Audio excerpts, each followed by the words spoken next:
ഇറാന്റെ പ്രത്യാക്രമണത്തിൽ ഗൾഫ് മേഖല സംഘർഷഭരിതമാണ്.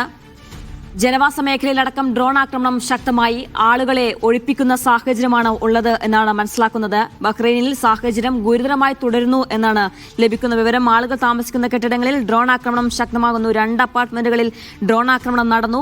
ആളുകളെ ഒഴിപ്പിക്കുന്നു. രാജ്യത്ത് അതീവ ജാഗ്രത നിർദ്ദേശം നൽകിയിട്ടുണ്ട് എന്നാണ് മനസ്സിലാക്കുന്നത്. സമാനമായ രീതിയിൽ പലയിടത്തും ഇത്തരത്തിൽ ആക്രമണം ശക്തമാകുന്നുണ്ട് എന്നാണ് മനസ്സിലാക്കുന്നത്. അഫ്താബ് റഹ്മാൻ ചേരുന്നത്. അഫ്താബ്, നേരത്തെ സൂചിപ്പിച്ചതുപോലെ തന്നെ ഇറാന്റെ അവസാനത്തെ പ്രതിരോധ മാർഗം എന്ന രീതിയിലായിരിക്കാം ഒരുപക്ഷെ ഹോർമുസ് കടലിടുക്ക് അടയ്ക്കുക എന്ന് നമ്മൾ പറഞ്ഞു.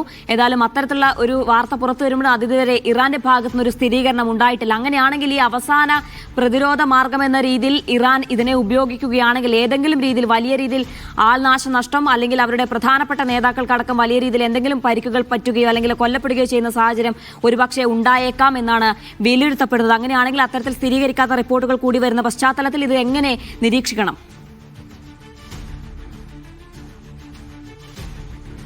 ജീന, നമ്മൾ നേരത്തെ സൂചിപ്പിച്ചതുപോലെ തന്നെ ഇറാന് ഈ വിഷയത്തിലുള്ള അവരുടെ പ്രതികരണം നേരത്തെ അവരുടെ വിദേശകാര്യ മന്ത്രി വഴിയാണ് അവർ അറിയിച്ചിരിക്കുന്നത്. അല്പം മുമ്പ് ഇറാന്റെ പരമോന്നത നേതാവ് ടെലിവിഷൻ വീഡിയോയിലൂടെ ജനങ്ങളെ അഭിസംബോധന ചെയ്യുമെന്ന റിപ്പോർട്ടുകൾ പുറത്തു വന്നിരുന്നു. ഏതായിരുന്നാലും ഇദ്ദേഹത്തിന്റെ നിലവിലെ സ്ഥിതിയാണ് എല്ലാവരും ഉറ്റുനോക്കുന്ന കാര്യം. കാരണം ഇറാൻ പരമോന്നത നേതാവിന് അവരുടെ ആരോഗ്യസ്ഥിതി എന്താണ്, അവരുടെ നിലവിലെ സ്ഥിതിവിശേഷം എന്താണ്? കാരണം അവരുടെ നേരത്തെ സുരക്ഷിത മേഖലയായി കരുതപ്പെട്ടിരുന്ന ഇടത്ത് ആക്രമണം നടത്തിയതായി ഇസ്രായേലും യുഎസും പറഞ്ഞിരുന്നു.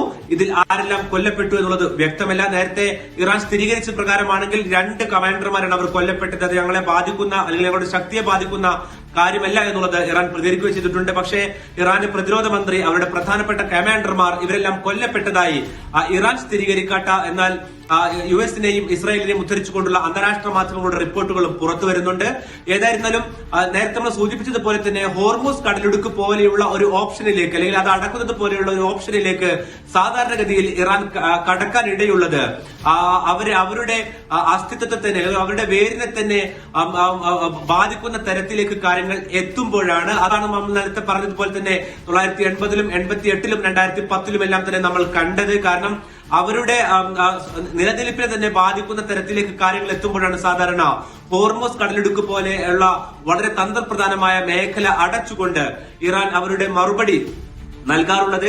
ഏതായാലും നിലവിലെ അവരുടെ ഭരണതലത്തിലുള്ള ചിത്രം ഇപ്പോഴും അവ്യക്തമാണ്. കാരണം ഇന്ന് വൈകിട്ട് വന്ന റിപ്പോർട്ടുകൾ പ്രകാരമാണെങ്കിൽ അവിടെ നിലവിലുള്ള പല മന്ത്രിമാർക്കും ഭരണ ചുമതലകൾ പലതും വീതിച്ചു നൽകിയതായി ഇറാൻ അകത്തു തന്നെയുള്ള ഇറാന്റെ തന്നെ വിവിധ ന്യൂസ് ഏജൻസികൾ റിപ്പോർട്ട് നൽകിയിരുന്നു. അത് എന്തിനാണ് എന്നുള്ളതും വ്യക്തമല്ല. അതുകൊണ്ട് തന്നെ ഇപ്പോഴും അവരുടെ പല നേതാക്കളുടെയും സ്ഥിതിവിശേഷം സംബന്ധിച്ചുള്ള കൃത്യമായ ചിത്രം നമുക്ക് ലഭ്യമല്ല. കാരണം സ്ഥിരീകരണം ഇറാന്റെ ഭാഗത്ത് നിന്നടക്കം പുറത്തുവരും എന്ന് തന്നെയാണ് നമ്മൾ പ്രതീക്ഷിക്കുന്നത്.